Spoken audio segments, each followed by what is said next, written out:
The dinner plates clattered as I cleared another table, my feet aching after an 8-hour shift at Bella Vita. The familiar scent of garlic and marinara sauce clung to my uniform as I counted my tips, barely enough to cover this week's groceries. Elena? Rosa, my manager, called from the hostess station. There's someone here asking for you. I looked up to see Vivian Hastings, my mother-in-law, standing at the entrance in her designer suit and pearls, looking thoroughly unimpressed by her surroundings. My heart sank. She never visited me at work unless she wanted something, and that something was never good. Elena, she said, her voice dripping with false warmth. We need to talk. Now. I glanced at Rosa, who nodded sympathetically. Take your break, honey. I've got your tables. Vivian led me outside, her Louboutin heels clicking against the pavement. She didn't speak until we reached her Mercedes, parked deliberately far from the other cars in the lot. I heard about your grandfather, she said, pulling an envelope from her purse. My condolences. I swallowed hard. Grandpa William had passed away last week, the only family member who had ever truly believed in me. His loss still felt raw, an open wound I wasn't ready to discuss, especially not with Vivienne. Thank you, I said stiffly. Is that why you're here? In a way. She opened the envelope, producing a document. I understand he left you quite an inheritance. Of course, that's what this was about. Money, the only thing Vivian Hastings truly cared about. I wouldn't know, I replied carefully. The will reading isn't until next week. Don't play coy with me, she snapped. I had my lawyers look into it. That old farm of his, the one in Vermont, he left it to you, didn't he? Along with whatever fortune he'd been hoarding up there. I stayed silent. Grandpa's farm had been his pride and joy, though none of us understood why he moved there after retiring from his successful law practice in New York. The family had written him off as eccentric, choosing to live simply despite his wealth. But he'd been happy there, finding peace in the rolling hills and quiet solitude. Elena. Vivian continued, her tone shifting to something almost gentle. You have to understand, this inheritance, it should go to Lucas. He's your husband, the father of your child. He knows how to manage money, how to make it grow. She paused, looking me up and down. Well, you're a waitress. The words stung, but I'd grown used to Vivian's disdain. Ever since Lucas and I met in college, me on scholarship, him from old money, she'd made it clear I wasn't good enough for her son. The fact that I'd chosen to keep working after having Ava, rather than staying home like a proper society wife, only fueled her contempt. The reading is next week, I repeated. If Grandpa wanted Lucas to have his property, he would have left it to him. Vivian's face hardened. This isn't about what your grandfather wanted. This is about what's best for the family, for Ava. Do you really think you can manage a property like that? Handle that kind of responsibility? She thrust the document toward me. Sign this. It's a simple transfer of inheritance rights. Everything goes to Lucas, clean and simple. I'll even throw in a generous stipend for you, say $5,000 a month. More than you make here, certainly. I took the paper, scanning its contents. The legal language was dense, but the meaning was clear. I would give up any claim to Grandpa's estate in exchange for monthly payments controlled by the Hastings family. And if I don't sign? Vivian's smile turned cold. Then things might become difficult. Lucas's position at the firm, your daughter's acceptance to Kingsley Academy, these things require certain connections, certain understandings.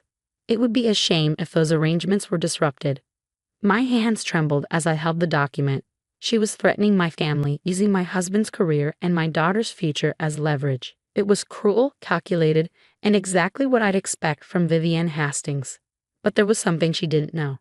Something Grandpa had told me during our last conversation, just days before he died. Do you have a pen? I asked quietly. Vivian's smile widened as she produced an expensive fountain pen from her purse. I knew you'd be reasonable about this. I signed my name on the dotted line, my signature steady despite my racing heart. Vivian snatched the paper back, tucking it safely into her envelope. Well done, she said, patting my arm condescendingly. I'll have my lawyers file this right away. Don't worry about the will reading. We'll handle everything. As she turned to leave, I called after her. Vivian, there's something you should know about Grandpa's farm. She paused, looking back with raised eyebrows. The inheritance, I said softly, it's not what you think. She waved dismissively. Whatever it is, I'm sure Lucas will manage it better than you could have. Get back to work, dear. Those tables won't clear themselves. I watched her drive away, the Mercedes gleaming in the afternoon sun. Let her think she'd won. Let her file that paper and celebrate her victory. Because what Vivian Hastings didn't know was that Grandpa's last secret was about to change everything. And this time, her money and connections wouldn't be able to stop what was coming. The week before the will reading crawled by. Lucas noticed something was off, but I blamed it on grief. In truth, I was waiting, my stomach in knots every time the phone rang. Finally, 3 days after I signed Vivian's document, it happened. Mrs. Hastings. The caller's voice was professional, clipped. This is Thomas Chen from the Environmental Protection Agency. We need to discuss the property you recently acquired in Vermont. I smiled, remembering Grandpa's last words to me. The farm isn't just land, Elena. It's a responsibility. One that some people aren't prepared to handle. Actually, I replied, I want to speak with my mother-in-law, Vivian Hastings. She's the one handling the property now. There was a pause. I see. And she's aware of the situation. I don't believe so, but I'm sure she'll be very interested to learn about it. The next morning, Vivian burst into Bella Vita during the breakfast rush, her face flushed with rage. What did you do? She demanded, grabbing my arm as I carried a tray of coffee. Careful, I warned, steadying the cups. You wouldn't want to cause a scene in public, would you? Her grip tightened, but she lowered her voice. The EPA called. Something about contaminated soil, groundwater testing, cleanup costs in the millions. What are you telling me? I carefully set down my tray and faced her. You wanted the inheritance. Now it's yours. All of it. This is fraud, she hissed. You knew about this when you signed. No fraud at all. Grandpa's farm sits on land that was used as an industrial dump site in the 1950s. He bought it knowing that, spent years working with environmental lawyers to document the damage. He was building a case. Vivian's face paled. A case. Against Hastings Chemical Corporation, your family's company, the one that dumped toxic waste there for decades before selling the land. Grandpa traced it all back, every barrel, every document. He was just waiting for the right moment to file the lawsuit. You're lying, she whispered, but I could see the fear in her eyes. The EPA has everything, soil samples, water tests, internal memos. Grandpa made sure of that before he died. He knew someone would try to take it from me, try to bury the evidence. So he made it impossible to hide. Vivian sank into a nearby booth, her legs giving out. This will ruin us. The cleanup costs alone. About $40 million, according to the initial estimates, plus whoever fines the EPA imposes. And that's before the civil suits from local residents start rolling in. You played us, she whispered. No, Vivian, you played yourself. Lucas will never forgive you for this, Vivian hissed, her voice shaking with fury. I took a deep breath, steadying myself. Actually, he already knows. I told him everything last night, about your threats, the document, all of it. He's with our lawyer right now, figuring out how to protect our assets before the EPA findings go public. Vivian's mask of control finally cracked. Her perfectly lined eyes widened, and for the first time since I'd known her, she looked genuinely afraid. The Hastings family empire, built on wealth and reputation, was on the verge of collapse, and there was nothing she could do to stop it. I have tables to get back to, I said simply, adjusting my apron. You should probably call your lawyers. I hear the EPA has a lot to discuss with you. The fallout was swift and merciless. Within days, local news stations picked up the story. Hastings Chemical Corp faces massive environmental lawsuit. The EPA's report became public record, detailing years of illegal dumping that had poisoned groundwater across the region. Hastings Chemical's stock plummeted.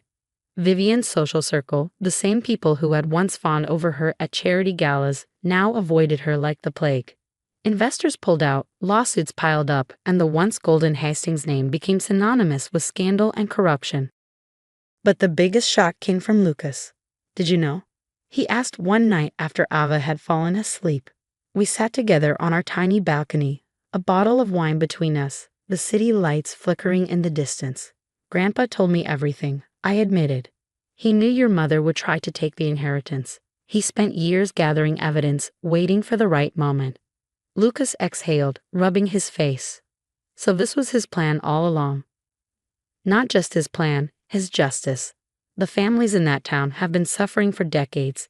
Cancer clusters, birth defects, people losing their homes because their land is worthless now. Grandpa spent his retirement uncovering the truth, and he knew the only way to bring it to light was to let someone like your mother try to take what wasn't hers. Lucas was silent for a long time, staring at the wine glass in his hand. When he finally spoke, his voice was quiet but resolute. Then we make sure his work wasn't for nothing.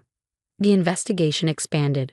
More sites were uncovered, more victims came forward. Former Hastings Chemical employees admitted to years of secret disposal operations, falsified reports, and hush money paid to keep inspectors away. The Hastings empire wasn't just falling, it was imploding. Vivian fought tooth and nail to hold on to her power. She tried to shift blame, offered settlements, even attempted to claim I had coerced her into signing the transfer papers. But the evidence was airtight. Grandpa had made sure of that. 6 months after the scandal broke, I received an unexpected letter from her lawyer. She wanted to meet. I found her in a rented townhouse on the outskirts of town. The Grand Hastings estate had been sold to cover legal fees. The sleek Mercedes was gone, replaced by a modest sedan. For the first time, Vivian Hastings looked ordinary. I underestimated you, she said as soon as I sat down. Her voice lacked its usual sharpness, the arrogance stripped away. You and your grandfather both. You underestimated a lot of people, I replied. The families your company hurt, the people you thought were beneath you.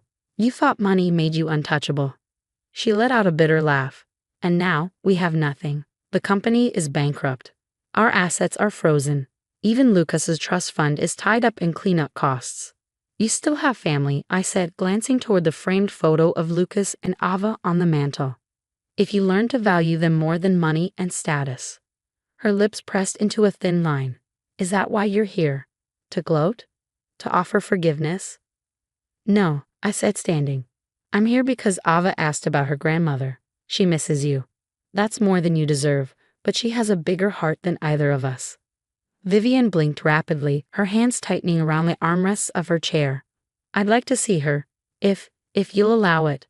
That depends, I said, on whether you can finally see people for who they are, not what they own. Ava doesn't care about designer clothes or fancy cars. She just wants her grandmother to love her. Think about that. As I walked out, I caught my reflection in the window, still in my Bella Vita uniform, heading to another shift. But for the first time, I felt proud of it. I didn't need to prove myself to people like Vivian anymore. I knew who I was. The cleanup of Grandpa's farm would take years.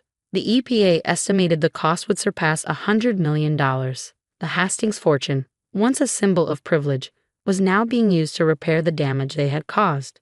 Lucas and I stayed in our small apartment. He found work at a law firm that specialized in environmental justice. The irony wasn't lost on either of us. And Viviana? She started changing. Slowly, it began with small things, showing up for Ava's school events, asking how my day was, listening instead of dictating. She got a job as a receptionist, her first real work in decades.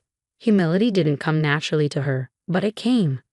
1 year after it all fell apart, we visited Grandpa's farm. The cleanup crews were hard at work, but the land, scared as it was, felt alive again. Ava ran through the fields that would one day be clean, her laughter carrying on the wind. Lucas took my hand. Your grandfather would be proud, he said. Not just of what you did, but of what you're rebuilding. I thought about Grandpa's last letter to me, written in shaky handwriting just days before he passed. Sometimes justice doesn't come through revenge, Sophie. Sometimes it comes from forcing people to face the truth they spent their lives avoiding. That night, we had dinner at Bella Vita. Vivienne joined us. She didn't complain about the plastic cups or the crowded tables.